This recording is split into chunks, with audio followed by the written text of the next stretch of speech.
Hey guys, welcome to episode 56 of CMD Towers, Brews, and Builds. I'm Mr. Comment number 5, and my fellow host, in some private circles, is called a reckless bushwhacker, BigTuck. Yeah, not burying the lead on this one, so let's get it out of the way. Hello, allies and alliances. A great set of magic from there. Mr. Combo, how are you, sir? Oh, I'm doing all right. Getting more and more excited from the time of this recording. I am exactly a week away from starting my vacation. Going and doing so collective. I'm a bigger me and BigTuck are big guys. We used to play football and weightlift and all that stuff, and of course we're lazy pieces of crap now. Speak for yourself. Don't but bring me I into like that. to still think that I can still do activities just fine. So we're going to Colorado. We drive Friday, and so Saturday will be our first full day. Right out of the gate, 16-mile hike. We talked about this last week, sort of. In reality, we talked about this yesterday, question mark. I think it's a little rangy. However, I do have an anecdote about being the bigger guy thing. So I know you and I both sweat a lot. Yes. And piles of it, right? So I think recently I've noticed that because I live by myself, I work in IT, so it's very rare between the hours of like 6 to maybe like 6 p.m. It's very rare actually like having a conversation with somebody, and my voice is so loud. I've started to notice like once I start talking, I start sweating under my armpits profusely. It's so strange. Like I'll be sitting here in my air-conditioned house, not even worried about it, and then the second I'm done with a video call, I'm like, God, like what is wrong with me? It's like I was just doing jumping jacks in the attic when I was literally just talking and typing on a keyboard. So I mean, in all fairness, you do jumping jacks with your hands when you talk. They are slicing the air. I feel like we're getting hacked right now, but I'm not ready for that bit yet. So I also am going on a trip this weekend. Here's my question for you. I know that you just had a recent incident or rush with the vid, if you will. A brush with death of sorts. So what are your preparations that you're planning on doing for the trip? I know you're driving, right? Yeah, so we're going to drive. That way we avoid airplanes. Yep. And honestly, the airplanes, we weren't concerned about getting the COVID. But we didn't want to deal with the crazy people that come also worried about COVID. Yeah. So we're driving. We got an Airbnb. And we thought we'd do the trail things, but honestly, at this point, we already got it. Right. I think we have some sort of quote unquote immunity to it for at least a few months. So I'm gonna wild out, man. I'm gonna go start licking surfaces. I'm gonna start like asking people to cough in my mouth. All those delicious light pulls that you've been having to ignore the lick of finally are coming back. But on a sad note, we have been without a fully functional washer and dryer now for about 3 months. What? To where, like, our washing machine, we'd run it, and then there would still be soaking wet clothes, pile of water, so we'd have to spin drain it, and then it'd be fine, and then we'd take it out, put it in the dryer. You'd have to dry it 2 or 3 times. The issue is our the way that we get down to the basement, which is where our quote-unquote battlegrounds are, there's a hard 90-degree corner when you go down the stairs, and there's a big old post there. Yeah. So you can't take a washing machine or dryer down that way. So the only way is through the back door in the basement. But that back door is only 26 inches wide because it's a storm door. Yeah, right. No washer and dryer is that thin unless you're going to get like one for an apartment. So how to get down there in the first place? Apparently, they took it down there, then put in the built door. the wall around it. Well, the real issue that you have with that back storm door is you're gonna have to clean off about 60 pounds of leaves to be able to use it. No, I'm just gonna set them on fire. Hopefully, the house doesn't burn down. So I tried to get a washer dryer down here. Best Buy's like, sorry, too wide. And the one I was trying to get was like a 28-inch wide. I was like, okay, I'm going to go to the smallest one they have. So they showed up Tuesday, tried to do it. Sorry, just still not quite big enough. I was like, holy balls, let me call someone to repair because we got to get something working. Repair people came out today. They fixed my dryer, which I guess it just needed all the vents and stuff cleaned to get proper ventilation. Yeah. They didn't ask me, they just did it. So that was $160 that I spent for now nothing, because then they told me, well, we can't fix your washing machine and no one in Kansas City will fix it. Because basically the only way to repair it, they have to take apart the entire machine. Oh. And then do this one component and then put it all back together. Right. And so it frustrated me to no end, and I'm still frazzled about it, because it's like, well, if you knew the washing machine couldn't be fixed, why the hell did you fix my dryer and charge me $160 something? Like, that's absolutely ridiculous. That right now, what we're looking at very well could be 2 Commander spell books that just went down. I was gonna say down the drain, but it got caught in the lint trap.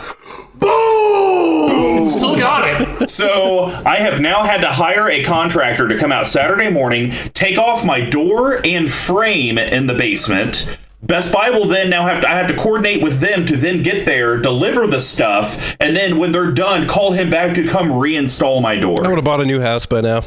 Who is this? Identify yourself, caller. Oh, hey, this We've is been hacked. this is Squee McGee, Chief and Commander of the Weatherlight Report, our alternate universe. It feels like he needs some sort of introduction. Know your place, because I haven't heard about BigTuck's week. How have you been? I am fine. Nothing out of the ordinary. So I'm glad we figured that out. I got turned down for the 2 jobs I applied for so far, so that sucks. But I'm gonna go fishing this weekend. You're not moving, bitch. Well, remains to be seen. But who is this mysterious person interfering with our broadcast? The bit's burned. How you doing? What, already? Once we interrupted the bit, you can't go back to the bit. I will. It's like the guy that tries to tell a joke and then you interrupt him and then he starts at the beginning of the joke again. Yeah. You can't do that. Okay, so to be fair to all this, I did blow my load of laundry, if you will, when he had the perfect interruption and I wasn't ready. So I guess this one's on me. Hi, Squee. How are you? I'm doing pretty good. We've had bottling line's been down all week, so work's been canceled like a snow day. Every night at like 7 p.m. they'll send an email and say, well, we're not working tomorrow because we have no beer to fill the bottles with. Other than that, I've had a week off. I built a new deck, a newish, oldish deck from Rafi's cards, and we're going to try that out, I think, this weekend. Looks like the Magic games are getting rescheduled, but, we'll see. Well, I guess this would be last weekend in the time continuum. Whatever you want to call it. But my brain's hey, I'm going to be playing this weekend. You play online, fool. It's just not the same. Playing online really sucks. It's not the same. Anyways, if you want to know what doesn't suck, supporting our sponsor and the CMD Tower team by heading over to level1gameshop.com. They do sell all the Magic accessories you need, all the board game accessories you need. They do sell singles. They sell all the stuff. Great competitive pricing. They're just awesome. Go check them out.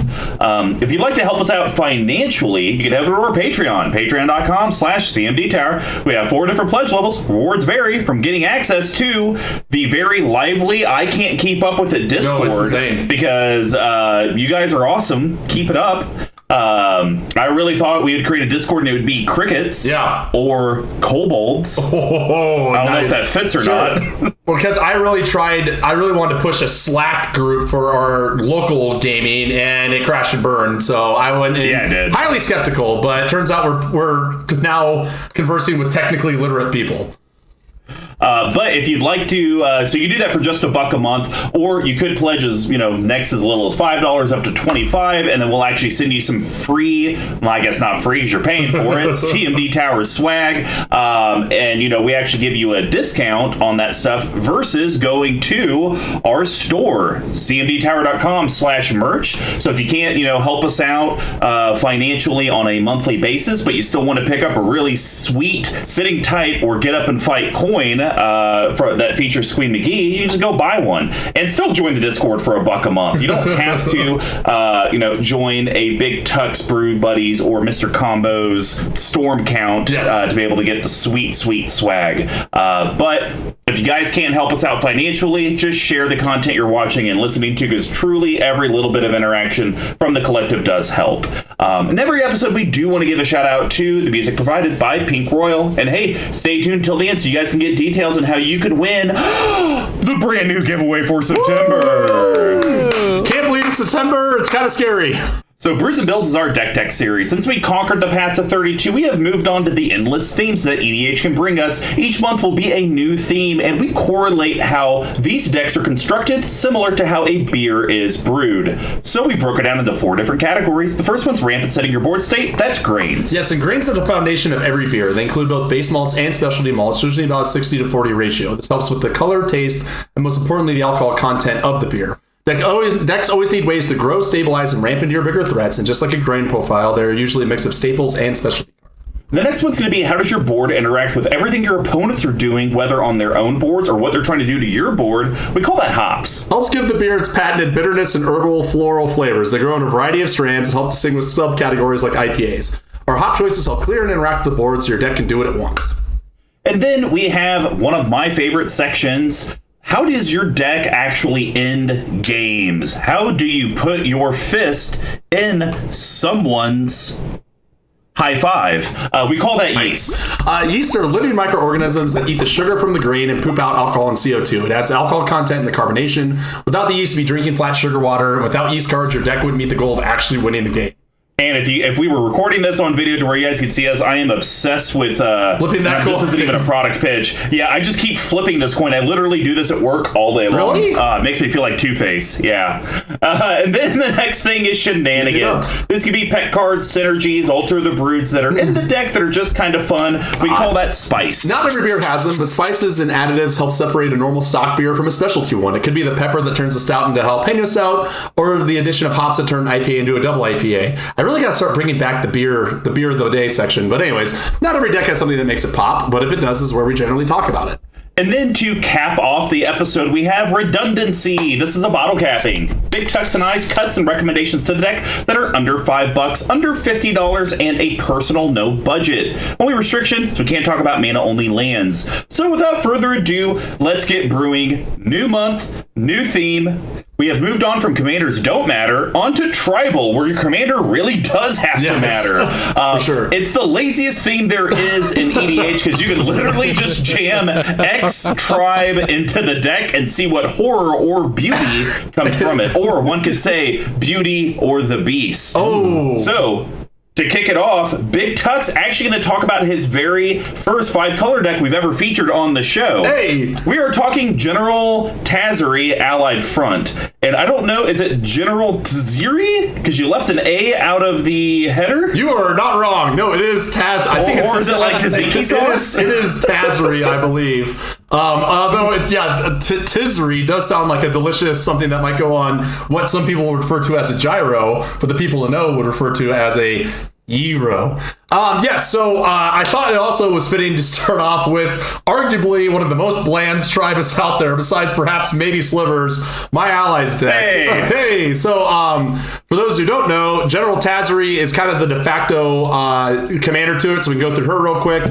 4 colorless and a white for a 3/4 legendary creature human ally. I actually can't read this even with my glasses, so Mr. Combo, take it away.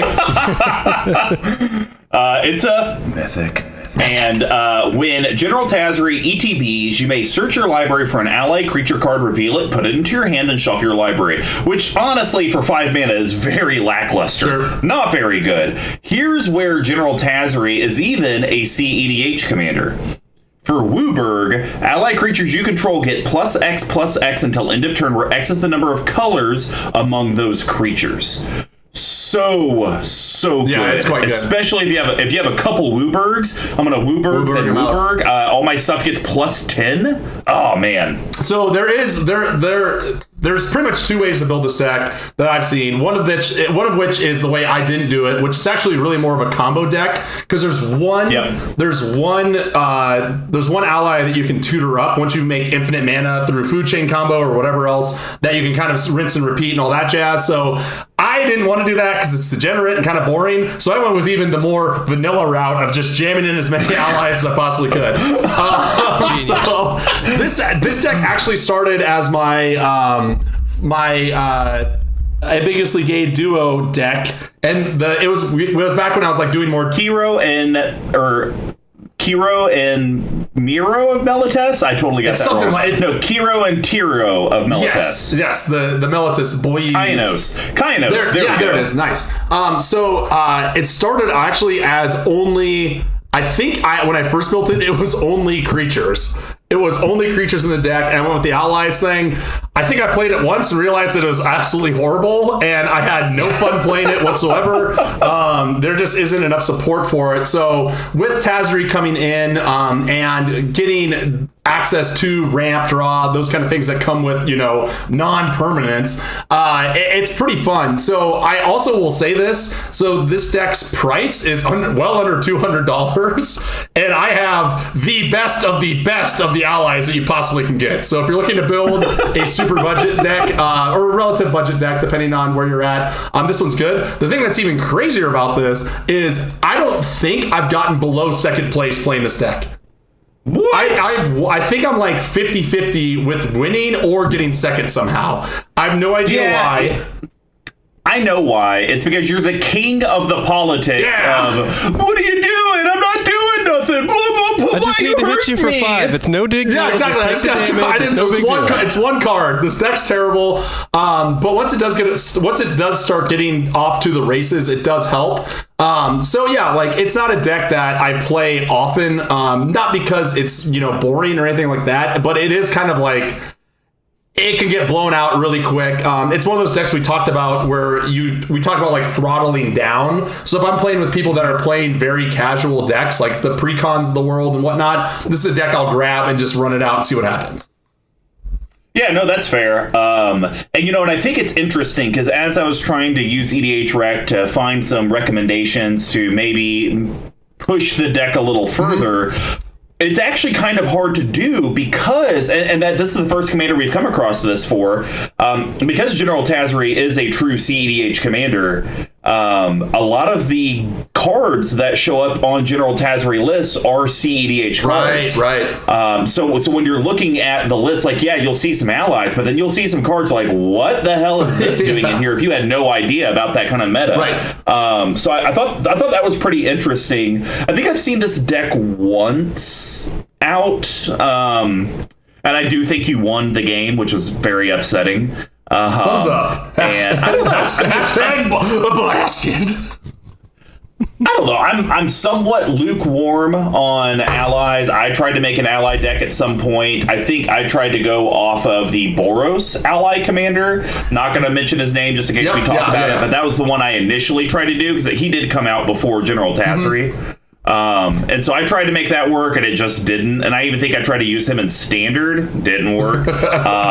So I don't know. I've just had bad experiences with allies. Allies just kind of seem to me like a tribe where Wizards is doing the bare minimum effort to give support. Like, oh yeah, BFZ came out and we have all these allies. And then just randomly it'll be like, oh, that's a Corbold ally. That's random. And totally. Dinosaur ally. And I think there's a lot of the stuff works. Like, so Tice, friend of the show, Tice brought up a really good example where allies are really dependent with entering the battlefield effects and kind of cascading down, right? He calls them like the poor man's slivers because a lot of the stuff they're doing are the same things that slivers do. Sure. But slivers just keep them throughout the game, right? So it's a lot, you have to worry a lot less about sequencing. And also it doesn't help that my CMC is 3/5. And also your color combination is way off. And I can tell you this, I've tried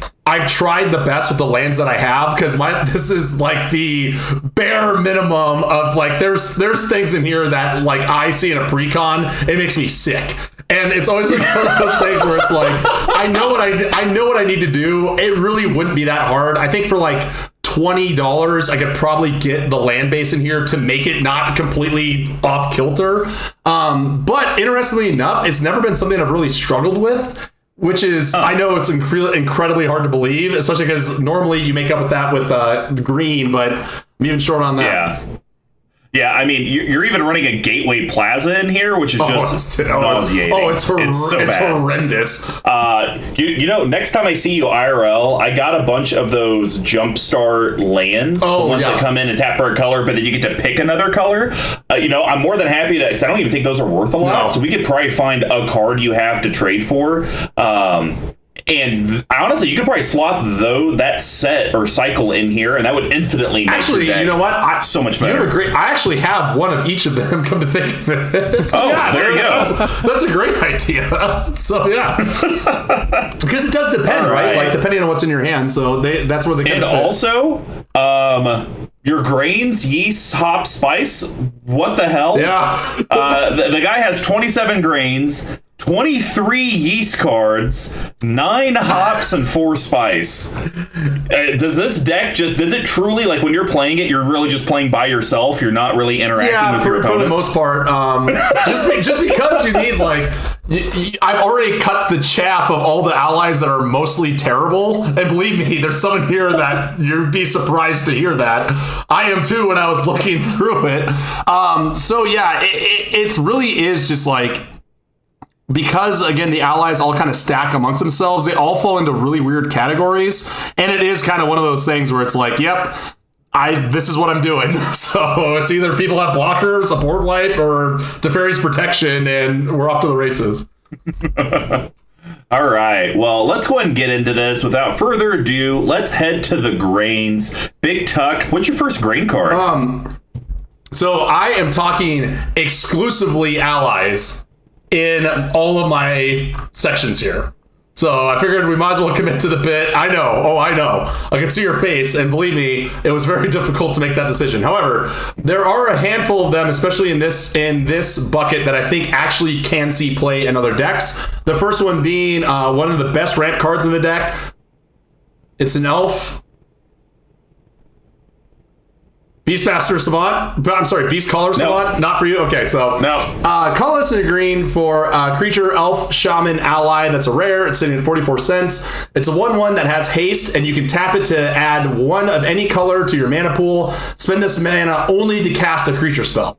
So kind of shocked me that it was an ally. I did not realize it was. Yeah, it's weird, right? And I think like this. So again, like this, there you will see very quickly that there are like maybe 4 cards in the entire deck that are allies that actually have a purpose outside of an allies deck, and this is one of them. If you're casting something that does run a lot of creatures, I'm trying to think, like a big green beating deck. Since it's an elf, since it has haste, it can kind of easily curve into it. I have seen this before where someone was running this in their elf ball deck, and it was like turn 1, one elf, turn 2, Beast Caller Savant into another elf off of that. And then they're already off to the races, dropping down their horrible monstrosities. Again, it's kind of in that weird edge of not that great in all decks, but it does seem like it's kind of interesting. And again, it's an elf. It's a ally that does ramp, so it kind of hits all the marks there. And lastly, I believe that there's a Lotus Cobra snaking his way around this guy. Oh, 100%. Right. 100%. Yeah, I could totally see that. I like this card. I run it in a couple decks. It's perfect in a Rurik Thar deck. Oh, yes.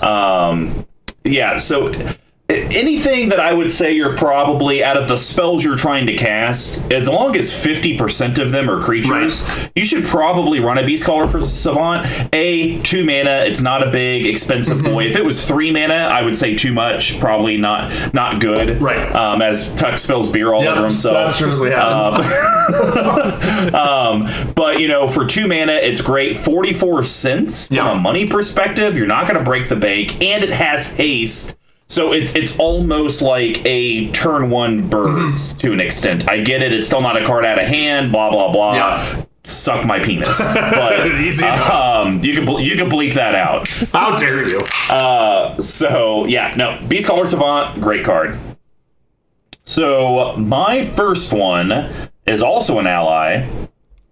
And this is the one I thought you were talking about, because I think it's probably one of your best ramp cards in the entire deck.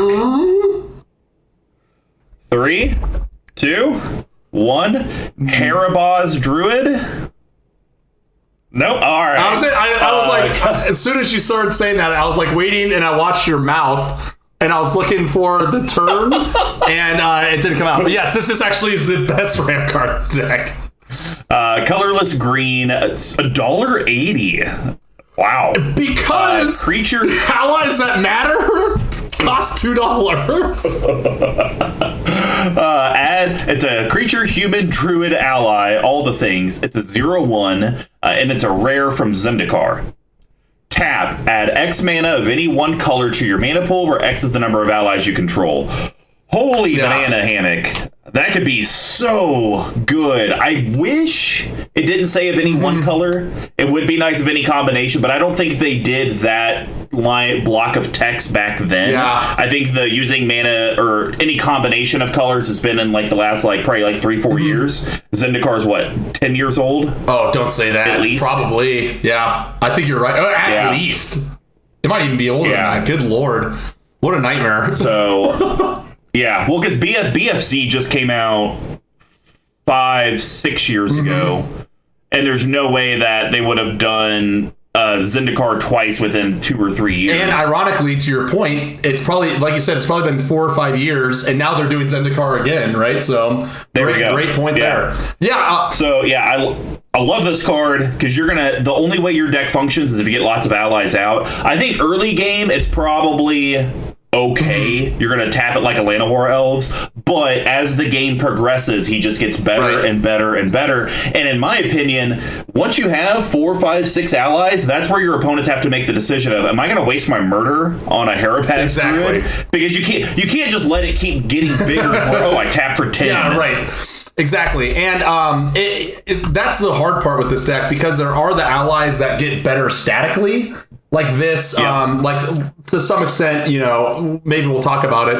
The ones that don't have the enter the battlefield effects. So you really have to do the mental math of, if I play this thing now that has this enter the battlefield effect, will I be able to get that trigger again when I need it, or am I going to run out of cards? So, it is a house. You can get so much mana out of it. Cool. Well, what is your second card? So this is what I thought you were going to go with, because there's 2 of them. And it's also legendary. Oh, I'm not doing it. I have 6 of them, and I've always wanted to find a home for them. But really, okay. So this is a poor man's exploration. So Mina and Den Wildborn. So 2 colorless, green, red. I am losing it. Legendary creature, elf ally. You may play an additional land on each of your turns, which is pretty much the reason why I run it. And then for colorless and a green, return a land you control to its owner's hand. Sorry, red and a green, return a land you control to its owner's hand. I've been a mess these last 2 days. This is embarrassing. Target creature gains trample until end of turn, and this is also a $1.69. So this effectively is just another ramp spell in this deck, right? It luckily is an ally, so it stacks up to the rest of the things. But actually, this has been a card where I put it into land matters deck on a budget, right? Like you can't afford an exploration or whatever that one dinosaur is that's like $6 that lets you do the same thing. Oh, Wayward Swords. Yeah, right. So this one for $2, you're getting another land off of it. It's a decent blocker. If you have land enter the battlefield rigmaroles, you can bounce them back at a cost. So that's why I run it. I look at this less of anything else besides just another ramp card, right? So if you have a bunch of lands in hand, you can kind of run them out, thin your deck out a little bit. Look, it fits perfectly to how you started off this deck, to where if I'm going to play some people in some precons or not heavily invested decks, I'm going to grab this guy, and that'll be the perfect one for that environment. Because this is just not a good card, but I get it. It's an ally. You get to play an extra land. It's just 4 mana is a little overcosted. Since you are in 5 colors, bouncing in a green and a red could actually hurt you, because you may be like, I need to do this to get some damage through to maybe get this ally trigger or whatever it is. But if I do that, I'm no longer going to have a green or red source on the battlefield, because I only had one of each. Or maybe you have all tap, like ETB tap lands. It's like, it's going to feel terrible when I do that. I have never. I have seen this card played. I've played this card in other decks too on a budget scale. I have never used a second ability. Okay, good. So yeah, it's okay. But I can see for this deck, being an ally, it fits. Your commander tutors it up. So, if you need to be able to, if you're land flooded, hey, it could be turn 5, General Tazri, get Mina and Den turn 6 of this, and just start dumping out lands just to get something going. Yeah, totally agree. All right. My next one is a camouflage ally. Because it doesn't actually say creature type ally, but it ETBs as an ally. One of my favorite cards that, once again, early Magic the Gathering years, Mr. Combo liked to jam in a lot of decks. Adaptive Automaton. Oh man, it got printed in what? Double masters? Prices went down big time. SOB. I think I got one of It these used to be really expensive. No, I'm just upset it went down in price. All right, so it's 3 colorless, 2/2. It's a rare artifact creature construct. As adaptive automaton ETBs, choose a creature type. It's that type in addition to its other type construct, and other creatures you control of the chosen type get +1/+1. I wonder what type you're picking. I would Hominids. guess. Always crap You always people. go to hominids. Always crap It's people. always hominids. Hashtag crap people. Coming to a Twitter near you.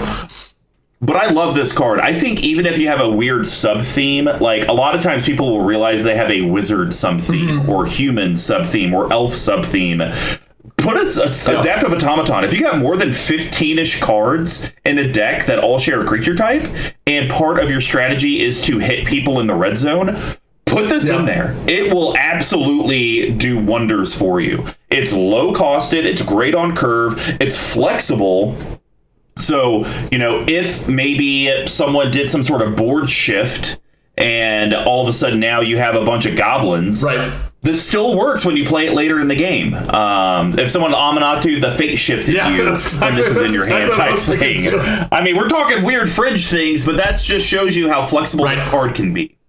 Yes, I agree on all fronts. And I think one thing I try to stay away from is it's really easy for these fringe tribes to put in a bunch of shapeshifter sort of things, the Tolarian Maulers of the world. So I try to stay away from that. But to your point, this card for the cost, for the power on it, and for its ability is so good. Especially to your point, allies are in the red zone. That's how you win 99% of the games, especially in this build. So having something at this curve just does complete wonders. Awesome. Well, what is your last grain card? So I think this is the one that you were talking about being your commander, because he's a real angry boy. And I also thought you talked about him being camouflage because he's an ambush leader.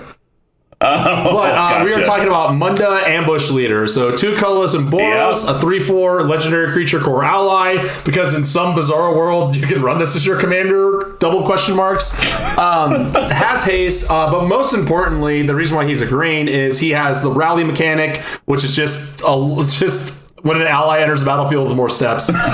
So when it or another ally enters the battlefield under your control, you may look at the top 4 cards of your library. If you do, reveal any number of ally cards from among them. Then put those cards on the top of your library in any order, and the rest in the bottom of the library in any order. So again, it sucks that it doesn't actually draw you a card, but the fact that you can kind of set up your draws, you can get away your lands if you need them. The only downside is I have played this before way too early, and then I get stuck with a bunch of high cost allies and a bunch of lands and draw spells that I needed on the bottom.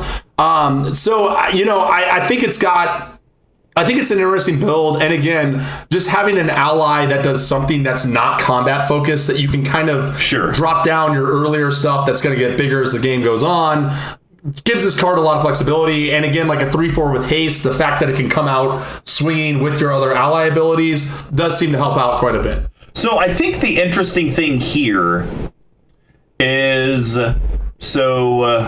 I'm trying to think from a rules perspective, because the way that the card reads, I think you have to reveal allies. But what's to say you're just like, I don't want to reveal anything, and you just put everything on the bottom? Yeah, see, I don't... So, because it says you may look at the top 4. If you do, reveal... Oh, no, you're right, because it says any number. So it could be 0. Yeah, so you could reveal. So why don't you do that? Like if you play it early in the game, it's just like, all high costed stuff, reveal 0, put it on the bottom, and you're done. I think the issue here is that when I played this card, I didn't have my glasses on, and I literally couldn't read the any clause in there, which is hard for me to do now, looking at a 27-inch monitor. It does filter, like I said, kind of gives you a little bit something else to do with your allies besides just smash face. And he does have haste. So, even if you get it late game and you already have everything set up and it's like, I need one more guy, but I don't have a way to give that extra thing haste, he does it for you. It would be cool if they could print an ally similar to that goblin, to where, like, if you, it's not the brash taunter, it's Snoop. Oh, yeah. What if they made an ally that was like Snoop, towards it comes out and you reveal the top, and if it's an ally, it gets all the copied abilities? Oh, that would be insane. Yeah, dude, that would be awesome. But again, I guess Zendikars are out on the corner, so maybe this deck could get a much needed overhaul. Doubt it. Well, my last card is a very boring card, but we've never talked about it. And I think in a 5-color deck, it is something to talk about when you are running a budget mana base, specifically. Explore. Oh, sure. Colorless green sorcery. You may play an additional land this turn, draw a card. An Explorer's reward is a view of tomorrow's possibilities. Ooh, that's good. Gosh, that's like a Bob Ross quote. That's a good one. So in a 5-color deck, especially one where you're doing the budget mana base, and by that I mean you're running the Arcane Sanctums of the world, you're running the bounce lands, you're running Ash Barrens, any of that type of stuff, you need a way to get as many lands as you can out as possible instead of tap land pass. Okay, untap 1, tap land pass. Eventually, turn 2, I'll be able to cast my stuff. Or turn 3, sorry. So an Explorer will help get you there in a very efficient way. Opposed to, even though you have Kadama's Reach in here, I'm trying to see, I don't see a... I got Kadama's and Cultivate, but... Yeah, I don't see like a Farseek or anything like that, because a lot of those will deal with the card types, which the budget mana bases don't do. So the fact that it just lets you put a land on the battlefield, regardless of what it is, and say put a forest on the battlefield or anything like that, Explorer could really help get you there on a budget. Completely agree, and that's why this is in here as opposed to like a Rampant Growth, Nature's Lore, any of that stuff. That Skyshroud Flame. 100%. Just because the mana base is so budget, and that is where this deck has suffered. Is I have all the mana that I need in my hand, but I have to wait 4 turns to even start rolling with it, right? Yeah. So having something that can help me push that stuff out a little earlier, and even replace itself, worth its weight in gold, especially for 31 cents. Yeah, you know what actually would be a really great card in this deck, and I just thought of it. Nylea's Intervention? You need to put in that...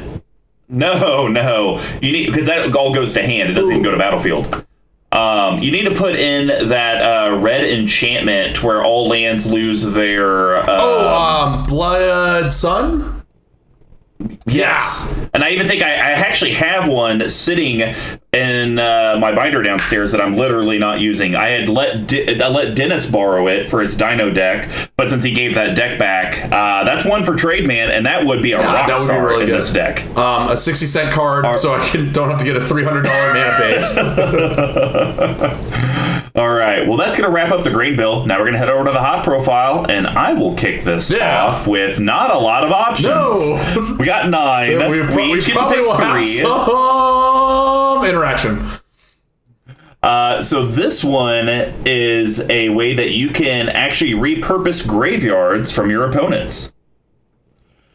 Agadeum Occultist. Really good card. I didn't even know this card existed. Yeah, it's bonkers. 2 colorless black creature, human shaman ally. Also from Zendikar. It's a 0/2. You can tap it, put target creature card from an opponent's graveyard onto the battlefield under your control if its converted mana cost is less than or equal to the number of allies you control. I mean, I have to imagine in a ally tribal deck, you're going to have at minimum 5 to 6 allies on the battlefield. So you're pretty much stealing anything you want from anyone's graveyard. Completely agree. And then again, we haven't really talked about this in length yet, but this deck's board wipes are just like backbreaking for it because it takes so long to get to where you go. And Agadeem, as people are doing board wipes, even if you only have 2 or 3 allies out, the fact that you can snipe out mana dorks, utility creatures, that sort of stuff, make it really good. The one thing that does suck about this being 5 colors is the amount of good black allies is wildly disproportionate to the rest of the deck. So I really had to stretch those in. But again, I think to your point, mid-game, late game, this is going to get you the thing you might need, whether it might be, the elf that comes in and destroys a target artifact or enchantment. Sage. Thank you. That one. I knew we could count on you, Squee. Even if it is something that banal or that easy. And then it helps build your board as well. So again, probably isn't played in any other deck that's ever existed, but it certainly has a home in this one. All right, what's your first hot card? I know you're going to disagree with me on this one, and I'm sure when you first look through this deck, you're like, why is this possibly in hops? And we're going to talk about our old pal with the bird. Yes. Mara Raptor is the end of that sentence. Okay. No. Damn it. I thought not, but I'm sticking with my allies. So Umara Raptor is 2 colorless and a blue for 1/1 flying. Whenever it or another ally enters the battlefield under your control, you may put a 1/1 counter on Umara Raptor. So it comes out as a Winddrake, a 2/2 for 3 flyer, which isn't that great. However, no, it comes out as a 1/1. So when it enters the battlefield or another ally, it takes itself up. That's stupid. Why didn't they just make it a 2/2 and have it just say whenever another ally comes in, you'll see that is going to be a running theme. That's why they invented the rally mechanic. Rally mechanic, it's insanity. But anyways, so I know this seems like it could be a Yeezy card. However, I will say this card has saved my bacon so many times. Because it comes out as a 2/2 early-ish game for this deck, because turn 1 through 4 for this deck, might as well don't. It doesn't exist, right? So if I can get this guy out on curve, it's already a deterrent for just the chip damage that comes in, and it only gets bigger. The fact that it's flying will shut down Drakes. The fact that it can grow can shut down some more bigger tokens. It's just a card that I've seen that I plop down, and it's always just like someone has to play around it, right? Even if it is only a 3/3 or 4/4. But again, to the same point, that goes back to the same reason why allies aren't so hot. Because this card that's a flyer should really be a Easter one. Yeah, I mean, I agree with all that. I mean, I think we had even talked about in one of my past decks where it was like a particular card. It might have been one of my slivers that gave all my slivers flying or reach. And I said that's a Hops card because, you know what, you got to have protection against flyers. Because, you know what, you get this down turn 3 on curve. By the time Duffman gets out his dragons, this is probably 6/6, 7/7, 8/8. Absolutely. And then it's like, he doesn't want to come to you. And then it's just by the time he has his double strike dragon, it's probably at 15/15, 16/16. Right. And you're not swinging with it because you need to block. So, yeah, and I do like the flavor text. Messenger, basically, don't come at me, bro. Weapon, to where I'm gonna kill your attackers, bro. Friend, who would you like me to kill? Nice, bro? I like it. It fits everything. Yeah, it's a cute card. He's the broest bird. he is for sure a bro bird. You can see it in his eyes, both of them. All right. Well, my next one has BigTuck's name in the name. 1, 2, 3. A Tuck Scrapper! Tuck Scrapper! Woo! Yes! 3 colorless, red, 2/2, creature, goblin, artificer, ally, uncommon from Zendikar. Well, luckily for you, I got the specs on. Yeah, but you haven't been able to read half the things today. These ones are bad. Whenever Tuck Scrapper or unblasted, whenever Tuck Scrapper or another ally enters the battlefield under your control, you may destroy target artifact. If that artifact is put into a graveyard this way, it deals damage to that artifact's controller equal to the number of allies you control. Yowza. So good. This is another one that I've actually seen Fringe play in other decks.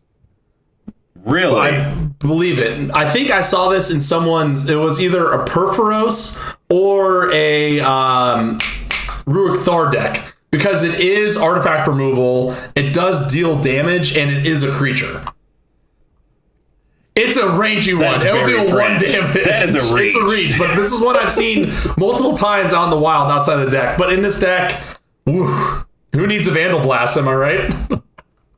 So, well, I don't know about that. I love this card because you do need some sort of removal. I wish you had more enchantment removal in the deck, but that's neither here nor there. More than none. So at least you have a consistent way to do artifact removal. And that's the cool thing about General Tazri if you are going to build this allied tribal, because as long as you can either blink or cast Tazri, you can get whatever ally you need for that particular situation. And if there's an oppressive artifact player that you're about to be mind-slavered, let me get Tuck, get rid of it, or whatever you need to do. So, I just realized... Are you okay? I just realized that all of the times that I have lost in this deck, or have gotten second, it's because the other player has an enchantment and I can't do anything about it. There's literally not a single card in this deck that can deal with an enchantment. Well, we do talk about it because this is this universe's episode and show. How enchantment removal is at a premium. Absolutely. But still, you can kind of dome someone potentially with it. So yes, it is, with the very limited that we have, a very strong removal card. All right. Well, what is your last card? So I want to talk about the other. This one used to be the most expensive Allies deck for some bizarre reason, because it can meld to the board that you have already. I think we're on the same one, but let's just go for it. 3, 2, 1. Jawari Shapeshifter! Yeah! There we go. $1. It's colorless and blue for an 0/0 creature shapeshifter ally. And that's all it is. It has no text. No text at all. It says you may have Jawari Shapeshifter enter the battlefield as a copy of any allied creature on the battlefield. The best expedition would be an entire team of me. Ooh, the cockiness. Might as well call that card Michael Jordan. Ooh, I just finished The Last Dance. So good. So good. So yes, the reason why this card is incredible is the CMC cost, right? Yes, that is the only reason. That's it. If this card costs 4, I wouldn't even think about running it in the deck. I'd rather run removal. But the fact that it's 2 and you can put it down when you need a pinch to get double ally activations, and that sort of thing. I mean, it's actually pretty straightforward. I don't think there's a whole lot to talk about, to be honest. Nope. It literally, because the allies, like we talked about, how they're the poor man's slivers. There's so many different ETB effects for whatever the game needs at that time. I mean, heck, you could throw down a Jawari Shapeshifter if it's like, you know what? I got 5 allies. I really need... let's just go with... I need 10 mana, and I only have 8. Well, you could throw this down, make it a copy of the Harabaz Druid, and then if you had a way to give it haste, you could tap both of them to make all the colors that you need to cast, maybe General Tazri for the umpteenth time. So it does a lot. I really like it. The one thing, once again, this is perfect pie land, and I think for an ally card, this wouldn't be asking too much. It would be nice if you could pay a colorless blue and blink it and have it immediately come back to the battlefield. That'd be so great. So that would... it doesn't even need to be like an until end of turn, so it can avoid board wipes, which I guess actually that would probably be more fair, because then it would enter and immediately die if you try to do it in response to a board wipe. If there would be some way you could rinse and repeat it, that would be fantastic. Totally agree with you on that. But as is, again, it's allies. Sometimes you have to really dig deep to get there. All right, well, that's going to wrap up the hot profile. Now let's head over to the 23 yeast cards. I think that could be a bit of a stretch. Hey, BigTuck, why don't you start us off? What is your first So this is a card that I actually got the first time I played this deck. I think I was playing against you, Mikhail, and Mr. Cook, or aka Mr. Magoo. I think you were playing your mono white deck, and I felt bad because this one card made me keep attacking you over and over and over again. But it's extremely strong and will never be reprinted. So we are talking about the most vocal, I was going to try to find a deeper word in my lexicon, Kabira Evangel. So 3 colorless and a white. You dick. What? Is this yours too?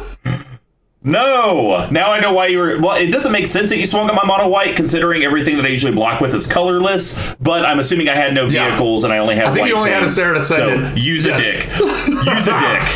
When it or another ally enters the battlefield under your control, you may choose a color. If you do, allies you control gain protection from the chosen color until end of turn. And that's why it's so good. It's very easy, especially with some of the lower cost ones that we have in here, the Shapeshifter and the like, to get close to Wooburg almost every turn once you start get the ball rolling, right? And even then, it can be more situational where protection, they don't make it anymore this broad, like protection from colors, because it's horrendously broken. But it can get you damage through. If you can somehow make tokens or allies in someone else's turns, it makes you good blockers, can prevent damage, all that sort of stuff. So the fact that this can give protection over and over and over again, let you really start getting the damage to the people that you really need to get into with. Yeah, I mean, I got not a whole lot to say there. I just wish there were more ways to, even if they were BS 1/1 tokens, be able to make allies at instant speed. Because then, Blasphemous Act, let me make an ally, protect everything. You know what this would actually probably really shine in? Those Wooburg All Creature Matters type decks. That would be really good, because if you have like a Sliver Queen, you make a 1/1 Sliver for 2, give all your creatures protection from whatever, because it's an ally for, the myriad of ways to do that. Right. That card would be an all-star in a deck like really that. Cool. And again, you can build it. It's allies. So I get it. You need something that's halfway decent, but still not that great. That's what the title of the deck should be. Halfway decent, but not all that great. All right, what do you got? What do you got for us? The next card I'm going to talk about. I have seen this card do so much work, and it's your favorite creature type, vampires. We're talking Drana, Liberator of Malakir. Colorless black, legendary creature, vampire ally. It's a mythic. And it has flying first strike and $4.50. Woo, used to be like $8 until it just got reprinted in Jumpstart. You can believe it, which is bonkers, but... So, whenever Drana, Liberator of Malakir, deals combat damage to a player, so with her first strike, she'll deal it first, put a +1/+1 counter on each attacking creature you control, which then they will all hit as well. It is disgusting, it's rude, Rex and Edgar Markov decks. Honestly, it probably wrecks in a lot of decks that run black and want to smash face, because it doesn't even matter the creature type. All-Star and Marchesa the Black Rose as well doesn't work in there. Yeah. But this is what I don't. This card, Mina and Den, and that sort of stuff. I get that they have to have ally cards that are good, but the weird part is that it's like they're only allies in spirit, right? So it's like, this is great because this one, especially because she does have the combat trigger, which is what you're going to be looking for. But it's just bizarre that there's nothing else about allies on her. They're just like, okay, here's a mythic from the set that just happens to be an ally, right? I'm wondering though. So I don't know anything about Drana because I'm not a #Vorthos nerd. But her flavor text is, "I will not live as a slave. If you would be free, then fight alongside me." So I wonder if the whole ally creature type is like, I'm a rallying rebel, come to the cause, we're doing, maybe that's so I'm going to have a couple drinks here and go cry in the mirror. The reason why they're all allies is because for Battle for Zendikar, the entire plane and city, or the entire, I guess it is a plane of Zendikar, had to come together, put aside their differences to fight the Eldrazi. Loser!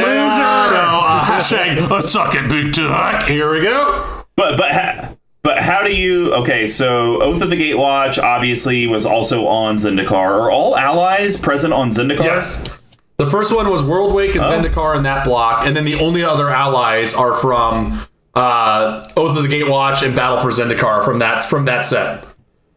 Fair enough. But it's also just you are a #Vorthos nerd. But it's all, to your point, it's also stupid because it's like, then commit to it, right? But I understand that you can't do it because then this card would suck if it was just like, whenever an ally you control deals damage, give it a 1/1 counter or some such bullshit. Yeah. So I mean, that's why it's always halfway decent but not great. It's the best.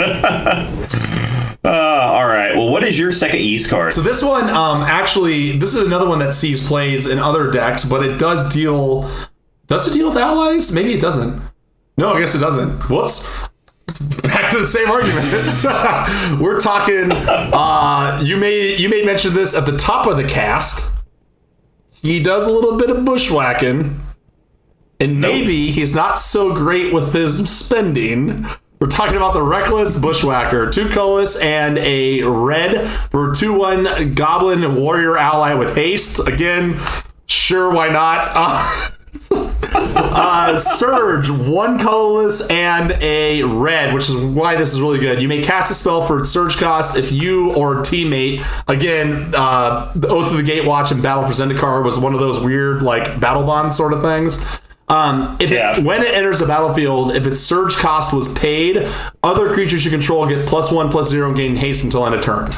So pretty much this is like, I call this version of halfway decent but not great overrun, right? So you do get your triggers. Where I've seen people play this card and I've seen people play this deck, and they're like, "Oh, I got this. Well, bammo, suck it, 15 damage." And I'm just sitting there over in the corners like, you should have waited. This is the card where after there's a board wipe happens, once you're starting to rebuild, this is how you close out the game, right?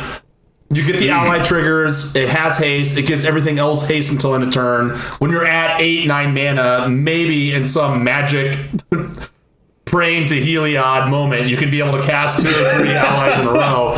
And that's where he really shines. So again, if he wasn't an ally, he wouldn't be in the deck. But you got to dance with the one that brought you. Yeah, I think he hit it all on the right points. I mean, look, this is a draft fodder card. They couldn't have made it any better. Yeah, they couldn't have made it better than it is, which sounds bad because it's not really that great, but it definitely hit its ceiling. And you know what's funny? You mentioned it where this was like a weird battle bond set. I actually did the pre-release events for this, and I don't remember any two-headed giant being like promoted. Yeah, like the LGS I was at, it was just 1v1, and I think they did a two-headed giant event, but it definitely was not like, oh, partners and teammates and like work together. It was like free for all, cutthroats, get shaped. Yeah, suck when you draw a bunch of allies and other people are getting Eldrazi's. Tough break. Well, my next one of only 2 decent Gideon Planeswalkers in existence. I knew it. He finally. I was in your brain, Mr. Kama. I knew you couldn't resist. Because it's actually good for the deck. We're talking Gideon, ally of Zendikar. It's in his flipping name, for God's sakes. Of course he's going to be good for an ally deck. 2 colorless, white, Planeswalker Gideon Mythic, comes in with 4 loyalty, and the only thing I'm really going to read is 0, put a 2/2 white knight ally creature token onto the battlefield. So for 0, you trigger all your things. That's the only reason he's in the deck. It's the only reason he's decent. Granted, you could do a -4 and get an emblem to where if you had enough stuff, all your creatures get +1/+1 for the rest of the game. So, and he does have a +1 where he does the stupid Gideon thing, turns into a creature, but it's dumb. So. Have you looked at the price? $12. It is upsetting. There was a run in Standard where this was like a $30 card. Really? Yes. That's upsetting. Weird because it's like I think it got played in these like Bizarro Stacks kind of deck because you can make tokens, he can turn himself into a beater. I guess that's kind of it, and then you can emblem him out. But to your point, I think Gideon's always have this weird thing where they get spoiled and everyone gets really excited about it. Like that Gideon Blackblade, remember that? That was a $35 card there for like 3 months, and now you get it for $6. It's just so strange. But yes, this is probably the best card in the deck, to be completely honest. I mean, the fact that, you pay 4 mana to essentially get a 2/2 ally the first turn it comes out. I'm assuming you're only playing this when you have a protective board state. Yes. Right, because you're not going to just play this where you have a creature, you make a token, and you got like 6 different people you may have to block. Exactly. And so basically, then after that, it's to me, I feel like to get your rate, you probably have to activate it 4 times at 0, get 4 around 2/2s, there, yeah. 4, yeah. And then after that, it's just gravy, but. That's just looking at it on its face. But then you have to start comboing it with the Harabaz Druids of the world and the Tuk-Tuk Scrappers of the world, the Omara Raptors of the world. And then if you have all these things, they just start, this rally trigger, this rally trigger, this rally trigger. Oh, this guy can tap for more mana now. This guy lets me draw more cards. He just does, it's an actual useful Gideon for once. It's crazy. And I've never done this, but people have told me before that they have, when they've gotten their ally rigmarole going, the fact that he can turn into a 5/5 ally and then get triggered through can push the damage through. But here's the real story. I'm gonna play it for 4 and I'm gonna 0 him until someone stops you from doing it. It's kind of like last week's Jace the Mind Sculptor and the other Jace, where it's like, I'm just going to zero it all day long and either brainstorm or mill it for 10. There you go. You got to kill it. All right, well, what is your last use So this card? is the card that I think actually sees the most play out of any card in this deck outside of Ranger cards. I have to imagine you're talking about a black card. Incorrect. But all right. because he is a 2-card combo in and of himself, and that's how some people play this too. It's very strange. So we're going to talk about actually another amazing ally in the deck, one of the few ones, Turn Timber Ranger. So 3 colorless green for 2/2 Elf Scout ally. Whenever Turn Timber Ranger or another ally enters the battlefield under your control, you may put a 2/2 green wolf creature token onto the battlefield. Oops, excuse me. If you do, put a 1/1 counter on Turn Timber Ranger. So do they just do the infinite combo where like the wolves come in as allies? yes, exactly. And it just So the infinitely first gets time I ever huge? saw this, Okay. that's how the guy played it. He played it as an allies deck. Looking at you, the guy's name was Eric Butts.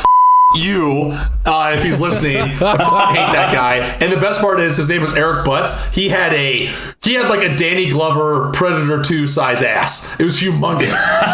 Anyways, so he played an allies deck that at the time only had Conspiracy, which turned everything into an ally.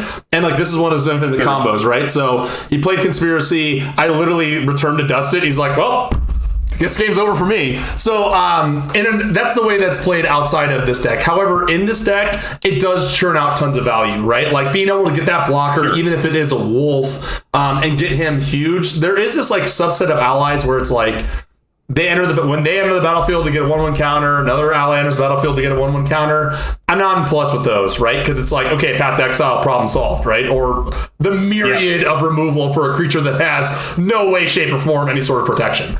The fact that you are getting another thing to attack with to go into some of the other cards that benefit for you makes this card really stand out. Yeah, no, I really like it. I actually saw this as more, honestly, as a hops card because it's kind of that same logic you gave me with the horse from last week. I agree completely. Yeah, to where it's like you're just creating a bunch of these walls, and since the wolves aren't allies, I would think you're less inclined to swing with them because you're going to get less triggers. But no, I think it's a good 5 mana, a little overcosted, but like we've been saying.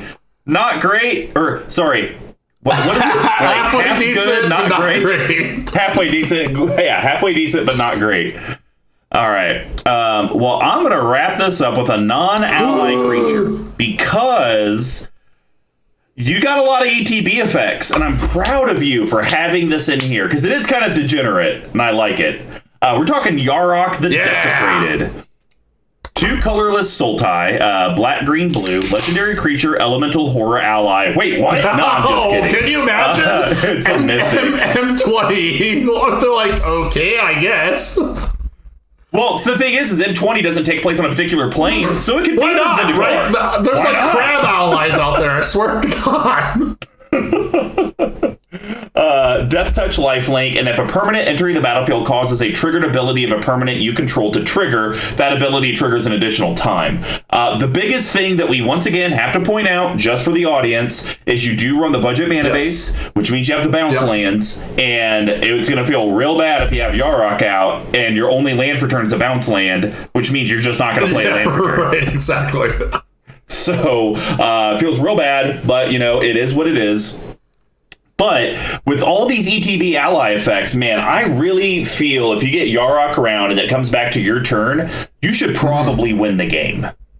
Like, there's no reason why you shouldn't win the game. I completely agree. And, I don't run it, but there's an artifact that does a similar thing that we might or may not be talking about later. But I like the fact that it's still a creature, right? So if you can even land him, we've talked about this in your deck tech, like a 3/5 Death Touch lifelink is pretty good. Like, it's a huge deterrent. Yeah. So I have a story about this card real quick.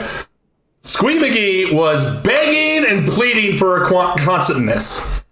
Begging and pleading for one. And I was like, sure, I'll trade you one because I don't really care for the card, right? Yep. Then I get Yarok, put him in my allies deck. I'm super excited. Next time Squee McGee comes over, he was begging for this. begging for concept mitts. It's in his Making freaking. it sound like I was on my hands and knees. It was in his he said he had binder. one, and I said I was interested. A month later, it was in his binder. After this is when This is when he was going nuts on his Reese fog effects. So Yep. I traded it back and then put it into my His Days on Tomorrow build. In great news, I pulled another constant miss out of my box of gold. Damn it! Get out of here, you fucking leprechaun. Unreal. Yes, incredible. So, but yeah, anyways, it's amazing. We're actually going to feed into that theme a little bit more into my bottle capping. Ooh, very interested. Well, that's going to wrap up the yeast, guys. Now we're going to head over to spice, and I will start this. We only got 4 options. I know you didn't pick this one because you probably went with allies like you said you would. But I looked at this and I'm surprised you have it in the spice because you live in the red zone, which means you have to swing and that means your stuff taps. So Throne of the God Pharaoh, 2 colorless legendary artifact rare for $2. At the beginning of your end step, each opponent loses life equal to the number of tapped creatures you control. When the second sun rests between the horns on the horizon, so begins the hour of revelation, then the hour of glory, the hour of promise, and finally the hour of eternity, the accounting of hours. Quite redundant there. Whatever philosophical man wrote that clearly had a thing for hours. But explain why this isn't spice. I mean, you said you live in the red zone, so clearly this is going to be happening. It's going to be probably making people lose 5 to 6 life per rotation each, so that's a 15 to 18 life swing. Why is it in the spice? So the reason why is similar to how Altar of the Brood is in the spice of a lot of yours. The times I've seen this, it's really drips and drabs. Okay. 3 life at a time, 4 life at a time. It's very rare that I have the allies to the point where I have 10 or 8 or something like that, right? So, and then second to that, this card for some reason, as soon as you play it, someone like the marketing Rosses of the world will be like, "Whoa! Can you believe it? This card's gonna wreck us. We have to destroy it. We have to destroy it immediately." I'm like, okay, I'm gonna go to the red zone, 3 damage to everyone. And they're like, that's like less than a tenth of my life total. This is an outrage. Path Exiles, Disenchants, and that sort of thing. So I've never really seen it get its shine, but mostly it's just because it's really, I've only seen it hit for like 3 or 4, unfortunately. You know what I mean? Fair enough. All right, well, we know who you're talking about. Go ahead and say his name. So I will say a name, and you might be getting #bamboozled because I got claws and I can use them. We're talking about the Captain's Claws. This is an artifact for a stunning 46 cents. 2 mana for an artifact equipment. Equipped creature gets +1/+0. Whenever equipped creature attacks, put a 1/1 core ally creature token onto the battlefield, tapped and attacking. Equip 1. So the reason why I have this in the spice column is because A, I have never cast this card in this deck, even when it was a full permanent. And B, I have very little token support. And C, the only thing that sucks about it is when I'm going to the red zone, my allies have already done the rigmarole. Having one more come in very rarely makes any semblance of a difference. But we just talked about how Gideon, his 0 is a big deal because it triggers all the things, so I would think the same thing would be relevant with Captain's Claws. It is, and the only thing I can say is that you can always do Gideon's first main phase and then pick up from there. Whereas when you go to attacks, sometimes, if you go to attacks, I've seen people see this on the battlefield and get scared, and then that's when they instant speed board wipe, bounce it, destroy, that sort of thing, right? Because you still have to go to the red zone. That being said, I think this card is still kind of awesome. I just haven't been able to actually see it work, right? Like, ideally, you want this to be out like turn 2, which in reality, you're going to have at least 1 tapped land, so... Hey, maybe it'll be your turn 1 Soul Ring. Oh my gosh. Do I even have a Soul Ring in here? Oh, I do, okay. Yeah, you do. I just checked. I was going to say, I finally have spares. So, Captain's Claws, for me, is just in here just because I haven't been able to see it work. All right, guys. Well, that's going to wrap up the spice package. And now we're going to head over to the bottle capping. And as a reminder, there's going to be BigTuck's and I's cuts and adds to the deck that are going to be under $5, under $50, and a no-budget personal recommendation. Just no decent lands. That's how we're doing it now. Let's just go with that. We can set the bar at decent for this deck. BigTuck, why don't you kick it off for us? What are you going to cut, and what are you going to add? So I'm cheesing it by like 45 cents, but I know. What can you do? I thought I had one spare too. I mean, you could just not do it. That's impossible. So there's two things that are in this deck that need to change. Number one is it needs to get good, and number two is the land base is terrible. So to address both of these things, I choose to address neither of them. But in reality, there is a lot of like artifacts, no pun intended, ironically, of the permanence deck build earlier, right? So one of those things is Brass Herald. So Brass Herald's an interesting card, but it's just, I don't think it's quite good enough. So Brass Herald, for those playing the home game, is a very old card. It's 6 colorless for a 2/2 artifact creature golem. As it comes into play, choose a creature type. When it comes into play, reveal the top 4 cards of your library, put all creature cards of the chosen type revealed this way into your hand, and the rest of the bottom of your library in any order. Creatures of the chosen type get +1/+1. So I can see your face, right? So here's the things that suck about it. It's 6 mana for a 2/2. If you hit 4 lands, you're boned because you can't filter them. You have to put all the cards revealed in the bottom. And him himself is not an ally. So needs to go. As I mentioned previously, this deck dies to board wipes. I've seen it happen so many times, right? So that's why I have some of the black spells in here. Mostly are just graveyard recursion. So I'm going to cut it for one of the best, or if not the best, green board wipe prevention card of all time. We are talking about Heroic Intervention. So you can't find this card for under $5, even though it's not listed as such. But I guarantee one of your other cuts are probably sub $5. Guaranteed. Not this week. I'm keeping on. I'm keeping on the. I told you. I'm turning the page. I thought about that, and I tried to move it. I tried to move it around, but they all cost real dollars. So Heroic Intervention is the colorless and green for an instance. Permanents you control gain hexproof and indestructible until end of turn. Here's how this deck goes, right? I play my middle, some allies, as I'm starting to get to a board presence, someone's like, oh, that's terrifying. And in the meta that I was playing recently, everyone's just sitting around not doing anything. Wrath of God. I'm trying to think of another one. Damnation. Or even if I may, Crux of Fate record scratch. Oh God, get out of here. But you just need some sort of board wipe protection, because that's really how you die. You build up this momentum, you build up this board state, and then someone board wipes and you're just back to square one. So Heroic Intervention is the most efficient, the cheapest, and the least color intensive way to prevent that from happening. I mean, this is basically Green's version of Teferi's Protection. Absolutely. And I love the card. A lot of people, for some reason, still don't see it coming when you cast it. I want to say over Command Fest this previous weekend, or I guess that'd be 2 weeks ago, I did a Heroic Intervention to save my board, and they're like, oh, well, I guess that resolves. And it's like, I mean, you didn't see that green coming? right there.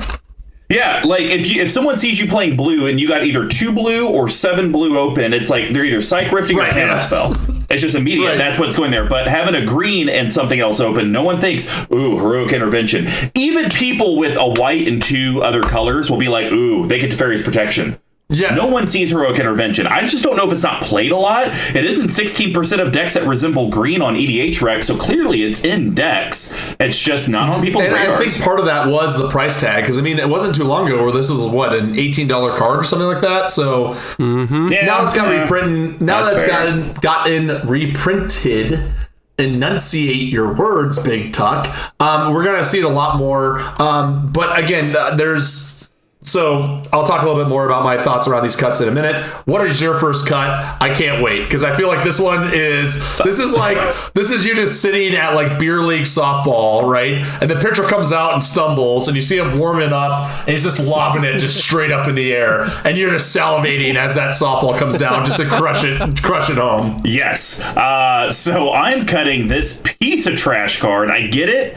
It makes allies, but it's not good. Join the ranks. Yeah, Getting out of here. 3 colorless white. It's an instant. Put 2 1/1 white soldier ally creature tokens onto the battlefield. Oh God, can I read it? Expeditionary houses are notorious for their rivalries, but when adventurers meet in the wilderness, the instinct for mutual survival outweighs petty grudges. So, if this said even make 3 1/1 allies, okay, it's still not great, but we're getting closer to there. I feel like for 1/1s, the rate needs to be 1 to 1 mana, right about there. The only thing... Paying 2 for a 1/1. So tell me this: good. What if this was a colorless and a white? Put 1 down, because we talked about making allies at instant speed is something that's really important, and this is the only card that can do it. If you're going to be putting heroic intervention in the deck, you no longer need a way to just give your creatures protection point. But I want to feed more into your ETB effects. And so all of my ads are non-allies, but they make almost... I know.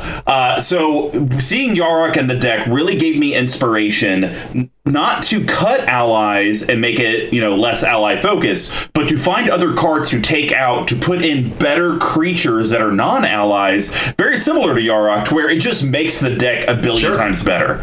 And what's better than Brago King Eternal? This one's almost on the list. This one hurts insanity. So, 2 colorless Azorius, that's white and blue, legendary creature spirit. It's a rare, coming in at $4.30. It's a 2/4 flyer. When it deals combat damage to a player, exile any number of target non-land permanents you control, then return those cards to the battlefield under their owner's control. The reason I think this is a slam dunk in this deck is there will be someone open for flying, but there may not be enough people open to swing on the ground. So you could have 5 or 6 allies, and you're like, I've fizzled out, I can't do anything, I have no cards in hand, but I got Brago. You can swing with Brago, blink all the allies you can do nothing with, they all come in, they all see each other, all the rally triggers take into effect, and now maybe you're drawing cards, you're dealing damage, you're getting +1 counters, all the good stuff. Completely agree with that. This was on the list for me too, but he's a creature and he's not an ally, and it's like, but you got but Yarok, it's so, but you it's, have the it's one so dude good. that you I think that's so. I think that is a slam dunk, and it feeds into my third card, which I'm not talking about yet. But to your point, I think there's 3 issues with the deck, right? 1 is preventing board wipes. 2 is recovering from board wipes or removal spells.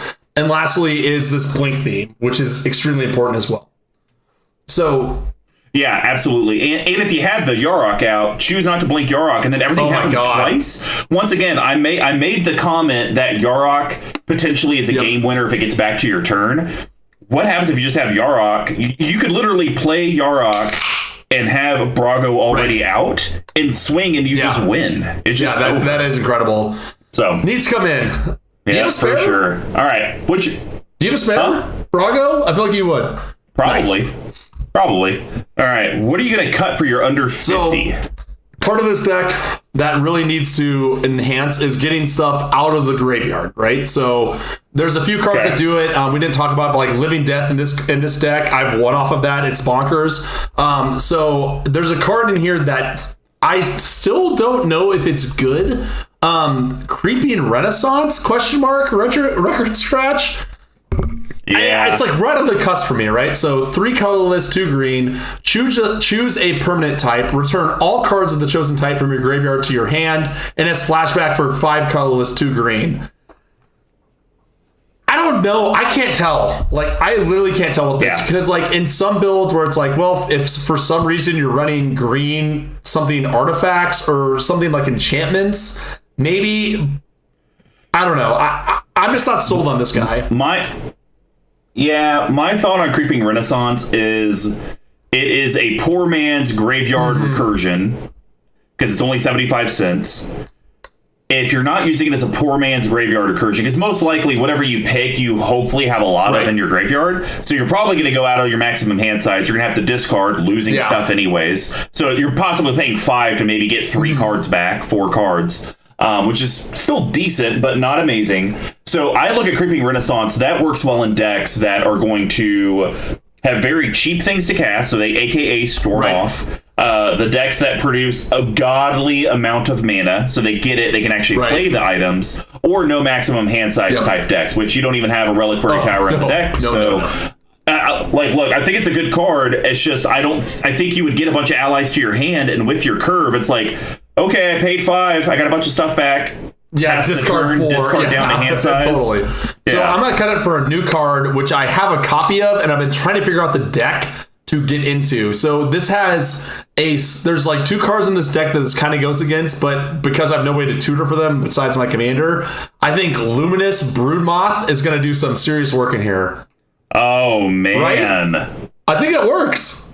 Yeah, and you got to get that really cool Mothma art. The super expensive one. Oh yeah, $30. Yeah. So we talked about this on our Ikoria spoiler. So 2 colorless, 2 white for a creature insect. It's a 3/4 flyer. Whenever a creature you control without flying dies, return it to the battlefield under its owner's control with a flying counter on it. So it is in a sense board wipe prevention. And also, if stuff dies in combat, I don't care. Come on back, trigger the tuck, trigger these other things.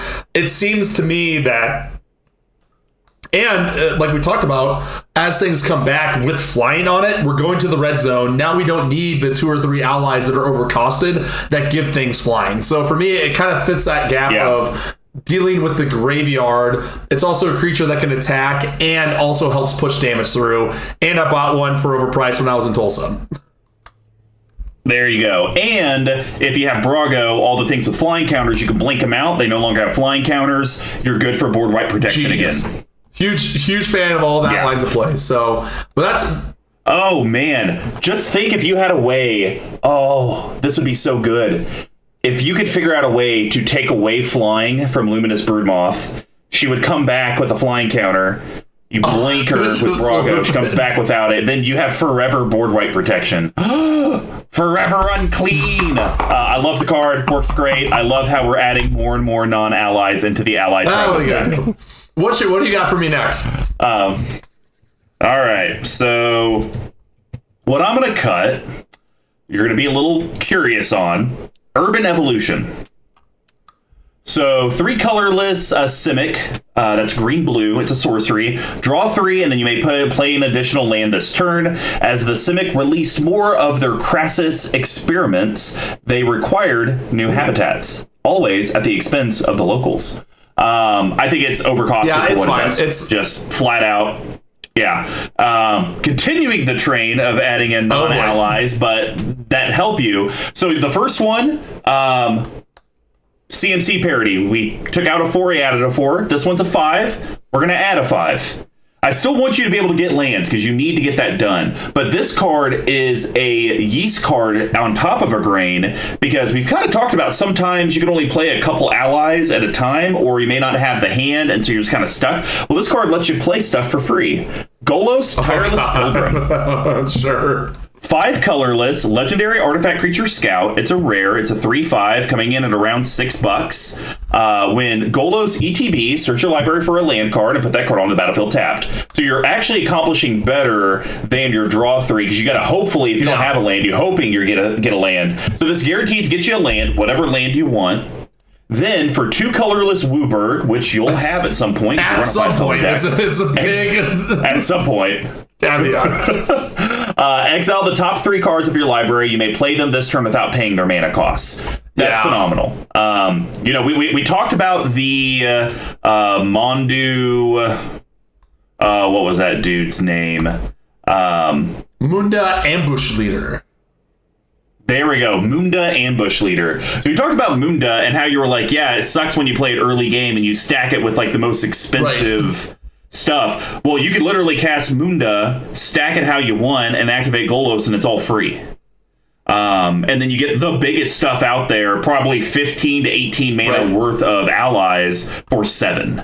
So I think it does a lot. And once again, feeds into your Broodmoth, because if it dies, it's going to come back with a flying counter. That's another land trigger. Brago, you blink it. That's another land trigger. So it's still this ETB. I think that's actually probably, yes, you're an ally tribal deck, but I think actually if you look at the bones of your deck, it's an enter the battlefield deck. That's really what it is. I completely agree with you. And that's when I was doing my research of like what to cut and how to come in and actually make it an allies deck as opposed to a degenerate infinite combo General Tazri deck. That's pretty much what I pulled it down to, right? It's like in a sense, you can play this as like a blink deck, and I think there's a lot of value in that.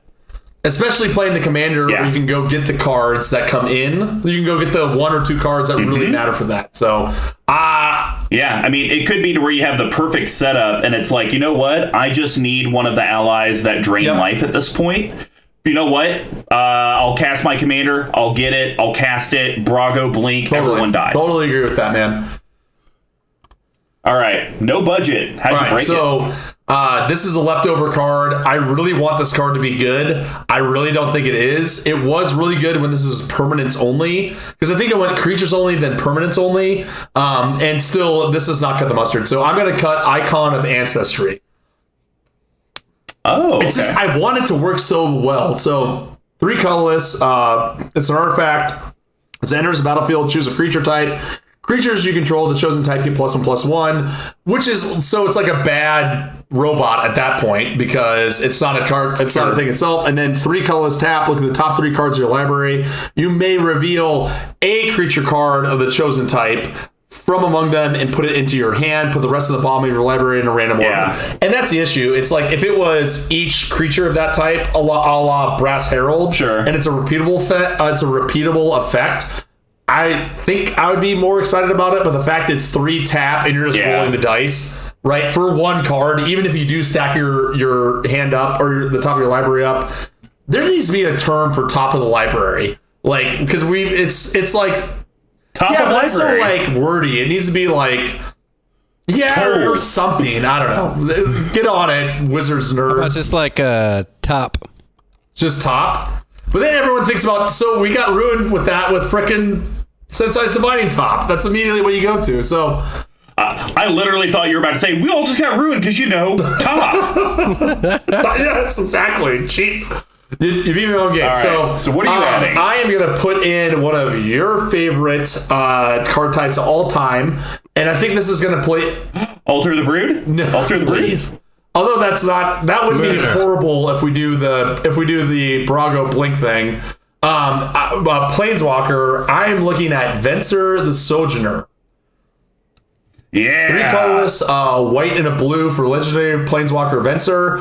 So this accomplishes, the first 2 things are really what it accomplishes, right? It blinks and also gets in the red zone. So +2, exile target permanent you control, return to the battlefield under your control at the beginning of the next end step. So pseudo board wipe removal, I guess, but mostly you get that enter the battlefield after you're usually... No, it wouldn't have anything to do with board wipes because of the fact that you can only do it on your turn. But I'm saying if you do plus this, go to the red zone, someone board wipes, then you still get that one thing back. Oh. Very fringe, right? Sure. But normally you can do this in the second main phase, like you attack with everything, second main phase, bounce it. But, and this is the weird part about Venser, he's played in a ton of blink decks, but I think his number 1, or his -1 is often underutilized. So -1, creatures can't be blocked this turn. And to me, that's so important in this deck, right? So you're getting both the ability to blink, which I agree with you is where this deck should be going logically. But then you also have the ability to swing out. And then -8, which honestly in this deck will never happen. You get an emblem with whenever you cast a spell, exile target permanent. This is coming in for about $12. Or if you get the foil version, about $10. So for me...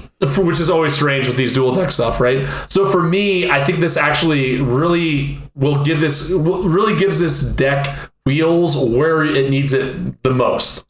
Yeah, I see nothing wrong with it. I run Venser in a couple decks. I actually forgot that he had a -1 because I always do +2. And see, and I think that's kind of cool about Venser to where it shows its flexibility even with this plus because it is a permanent. Every time I do the +2, I always do that with a land. I'm always, that way I have an untapped land, and that way I can sell the ruse of a Swan Song counter spell removal, whatever. Or in your case, you could sell it as a General Tazri activation, a Golos activation, what have you. But the -1, I mean, for 5 mana, you could say 3-turn clock, I win. Exactly. Because I kill you, I kill you, I kill you, and it's kind of done. So I really like that. And it could be the thing where it's like, I've built this big board of allies. I play one. None of them have haste, or they're all kind of waiting around and like, okay, I can block here, I can block here, even though I've got on lethal. 5 mana, Venser comes in, swing out in. So, And who's to say Vincer isn't an ally? Yes, exactly. At Look at him. Look at that face. The guy wants to be an off-key tribal so bad. All right. What do you got? On to me. We're going to cut a card that actually sees CEDH play, so you should probably take it out of this deck and put it in a competitive deck. I hear that you need stuff from your graveyard, but no. There are better cards for your deck than this. Noxious Revival needs to get cut. So this is a Phyrexian green, which means you can either pay a green or 2 life. It's an instant. Put target card from a graveyard on top of its owner's library. So it's using CEDH because if someone tries to dig out of their graveyard to get their combo piece, well, I'm just going to shove it on top and kind of pause your interaction. Or if they try to do that to your own graveyard, well, I'm going to go ahead and put it on top because you're trying to exile my graveyard. I'm going to pull back the curtain a little bit here. I got like 6 of these from the Dice bundle. Here we go. And that's the only reason why it's in here. $5. Woo. Yeah, that's the only reason it's $5. I mean, it may see some constructed older card type play, but but yeah, CEDH, it's just a Phyrexian. It's a Phyrexian mana card. Those are always going to be expensive. But yes, I certainly don't need this in this deck. So this card comes in at a cool, it's weird, market price $3, Card Kingdom $8.50, $11 on MTGO. Okay. It's a card from Ikoria. Now, everything I've done CMC parody on, so this is actually just going to be one-off. So it's going to increase curve by technically, I guess in theory too, because Noxious Revival you should never pay a green for. It's always 2 life. Kennen Bonder Prodigy. Oh. Legendary creature, human druid. Whenever you tap a non-land permanent for mana, add 1 mana of any type that permanent produced. You run so many mana rocks in this deck, and I feel like your deck's gonna stall because of your mana woes. Right. That's really, it's mana woes and card draw. And so if we can solve one of them, Golos kind of solves card draw and mana. This is going to solve your mana. And technically, he does feed into your ally theme, because you can pay 5 colorless Simic, look at the top 5 of your library, put a non-human creature from among them onto the battlefield. Opposed to all of these ally things where it's like, oh, look, show an ally, put it to your hand, and it's like, cool, I'm glad I paid 4 mana for that. Well, 7 mana, if you have this out, sure, if you have 7 mana, you're probably going to do Golos. But if you don't have Golos, you could do it with this. And now, boom, you're getting allies to the battlefield. And I did check, and a lot of your allies are not humans. We just talked about how weird, again, the non-human thing always scares me, but the more, you're right? We talked about how there's vampire allies, merfolk allies, elf allies, crab allies. I don't have it in this deck. Yeah. But, I agree, man. Like that feels pretty good. Just something to do, because that does happen a lot of times, because this deck really doesn't play at any sort of speed besides combat. So just having something to do with all this stuff. And, we didn't talk about how it's all signets, because that's, again, all I had lying around when I built it. The fact that you're getting even more bang for your buck out of that, and it's a 2/2 for 2.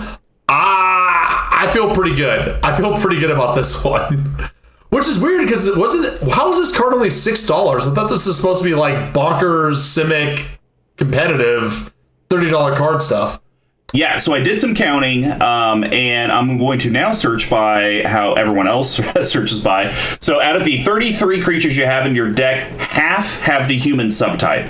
So you're going to hit it 50% of the time, which I still think is a very good ratio when you're looking at the top 5. Totally agree. Yeah, you're going to get there. And the nice thing is when you tap the non-land permanent, you get to add 1 mana of any type. So that's not going to hurt you on your mana dorks that may be humans. So it's not going to get punished for that either. So I think this is great. Obviously, wait for it to drop in price. I mean, if you can get one for $3, I would say absolutely get one for $3. But if that's not the true price and it really is like $10 plus, wait for rotation. You got so many decks, you could probably play allies this month and then not see it for a year and a half. Exactly. But I think, and the last thing I'll say about this, which actually we didn't even talk about, is that this gives me the ability to play an ally at instant speed as well, right? Where it's like, okay, I did my thing. I'm intentionally not going to cast something because I have the various allies who can give me protection from this, that, or the other thing. And now I can pay the 7 mana, get into it, and get off to the races. And the only thing that would be bad with that is technically you'd be paying 7, you get an ally, you protect your allies, Kennen's gonna die from whatever. But I think that's kind of his point. His point is to get allies, to protect your other allies. And that's actually kind of what his card is all about anyways. It's to find the non-human cards to help your other non-human cards, and your humans are just kind of there. Makes sense to me. And you know what else makes sense? The fact that we're done recording and we're at the end of the episode. And as promised, here's some details about that new giveaway from our sponsor, Level 1 Game Shop.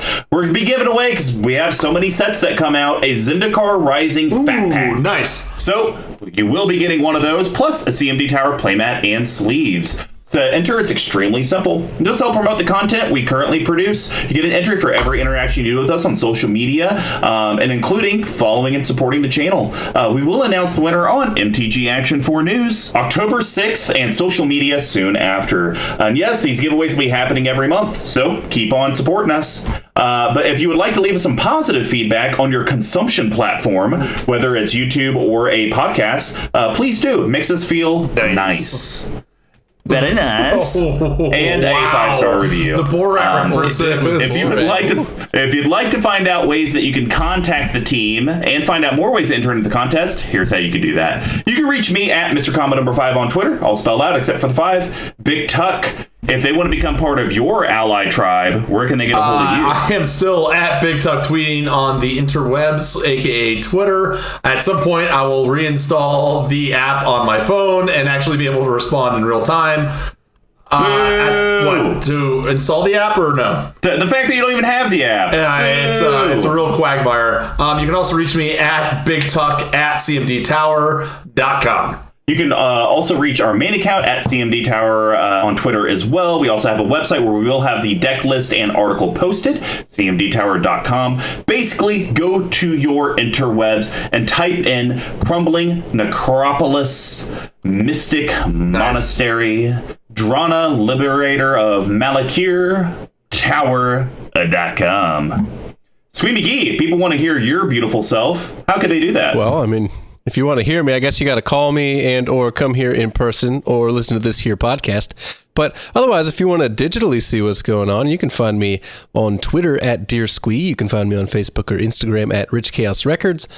You can also email me at dearsquee@cmdtower.com. Does have a full studio if you ever do come to the Kansas City area. Has all the gadgets and gizmos galore. He's like Willy Wonka, but instead of a chocolate factory, it's a basement with angry kitties and guitars.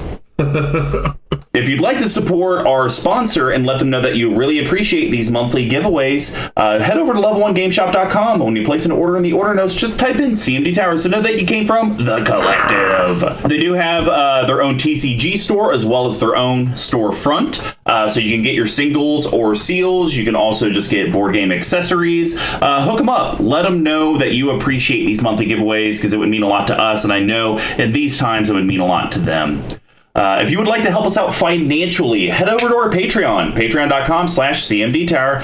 We have all the reward tiers, and we're trying to get to those 50 patron goal, so that way we can have one of you guys on the cast, to where I will go ahead and announce once we're at 50, regardless of what the financial piece is, we're going to actually have a little kit that we will ship you each month that will have a microphone, pair of headphones, and a laptop. So literally you just have to open it up and you'll be able to record with us virtual IRL. That doesn't make sense, but we're gonna roll with it anyways. It's a new thing, VIRL. VIRL, there we go. As well as every tier that we have on there does give you additional entries into the monthly giveaways. Now, if you can't support us on Patreon, but you'd still like to pick up some of that sweet swag our patrons get, just head over to our store, cmdtower.com/merch. We have different bundles, or you can just get, a awesome, if you listen to the Action 4 News, apparently Mr. Combo needs his own Mr. Combo reminder token, or you could pick up a BigTuck Monarch token just to let people know that you are the queen. And of course, thank you to Pink Royal for the music provided in the episode.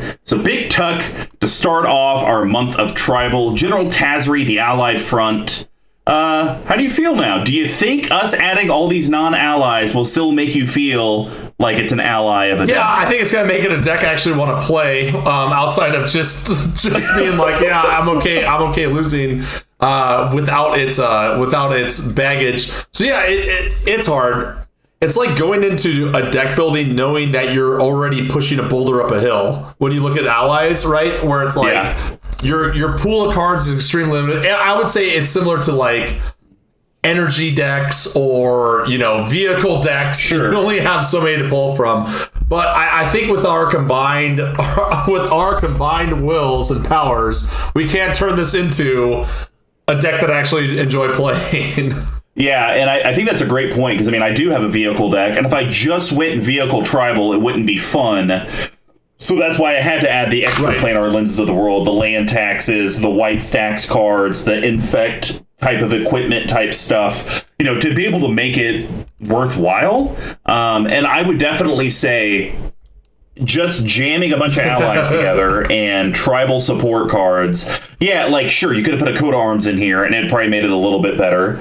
But I have one of those. Who wants to do that? I just have one sitting around. But I think with some of these fringe tribes, you have to kind of see, okay, outside of the tribe, what is the tribe trying to accomplish? Like, Mikkel that we've referenced got tasked with building a Cephaloid deck, and I think their whole thing is tapping people's stuff and they don't untap during the next turn. So he kind of went all into, like, how can I do as many of these effects as I can and then get in for the little bit of damage that I could. And so with the allies, with the rally mechanic, it's all ETB. So it's like, okay, how do I feed in more ETB effects if possible? And unfortunately, you got all the good allies. You just now have to get the non-allies to help support that. And I think you opened the door with having Yarok in there, because honestly, I would have stuck to your ally theme, but I saw that and I was like, yes, I got the excuse. I like it. I think these are some of your best cuts that we've had yet. Well, that's all I got to say tonight. Oh, except for you should add Alter the Brood. Oh no.